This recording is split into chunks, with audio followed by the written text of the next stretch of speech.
বাবা, আজকে lunch menu হয়ে গেছে? না বাবা, এই যে হচ্ছে এখনো।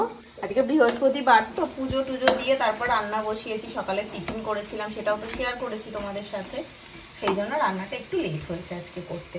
এই যে এখানে পেঁয়াজের বড়া ভেজে দিচ্ছি, এটা বাবুর জন্য। কারণ আমার ছেলেটা আবার নতুন এখন খাবার দাবার হয়েছে, সেইগুলোইও খাচ্ছে এই গরমে। আর এই দেখো একদম গরম গরম ভাত হয়েছে এখানে। আর সাথে হচ্ছে, এক মিনিট, আর এই দেখো এখানে আলুর চোখা এই যে মেখেছি। এই হচ্ছে আমার ছেলের আজকের খাওয়া। মানে আজকে নাই, 4-5 দিন ধরে এরকমই খাচ্ছে। কালকে মাটন হয়েছিল, মাটন খেয়েছিল। আর হচ্ছে এই যে আলুর চোখা, আর এই যে পাতলা করে মুসুরির ডাল, পেঁয়াজ ফোড়ন দিয়ে আর শুকনো লঙ্কা ফোড়ন দিয়ে যে ডালটা করি সেই ডাল। আর হচ্ছে ওই গরম গরম ওখানে বড়া ভাজা। এটা হচ্ছে বাবুর এখন ভীষণ ভালো লাগছে খেতে, সেই জন্য ওর জন্য বানিয়ে দিলাম।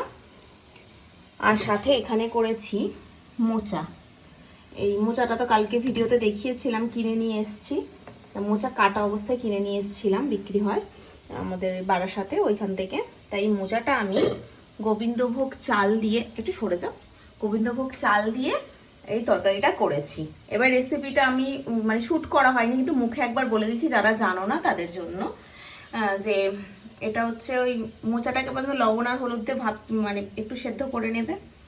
নেওয়ার পরে জলটা তো ফেলে দেবে, ভাপিয়ে নেওয়া যাকে বলে সেরকম করে নেবে। তারপর ডুমো ডুমো করে আলু কুচিয়ে সেটাকে লাল লাল করে ভেজে তুলে রাখবে।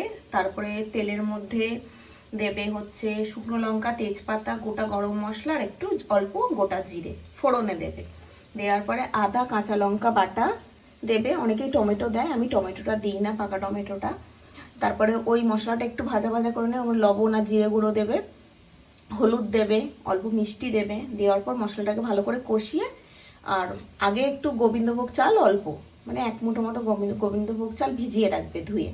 সেই ভেজানো চালটা ওই মশলায় দিয়ে দেবে। দিয়ে কষানো যেই হয়ে যাবে, তারপরে ওই ভাপানো যে মোচাটা থাকবে সেটা দিয়ে কষিয়ে নেবে। তারপর আলুটা দেবে, এভাবে কষিয়ে নিয়ে জল ঢেলে দেবে।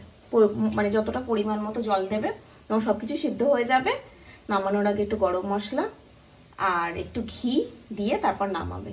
দারুণ টেস্ট লাগে। ছোলা দিয়েও ঘন্ট করা যায়, কিন্তু এই যে গোবিন্দভোগ চাল দিয়ে যে মোচাটা, সেটাও কিন্তু খুব ভালো লাগে। ট্রাই করে দেখতে পারো। রেসিপিটা একদম মুখে মুখে বলে দিলাম। আর এখানে করেছি রুই মাছের কালিয়া। ছেলে তো আমার মাছ খায় না, ওহো, ছেলে তো আমার মাছ খায় না, সেই জন্য আমি 4 পিস মাছ করেছি। আমি 1 পিস খাবো, ওর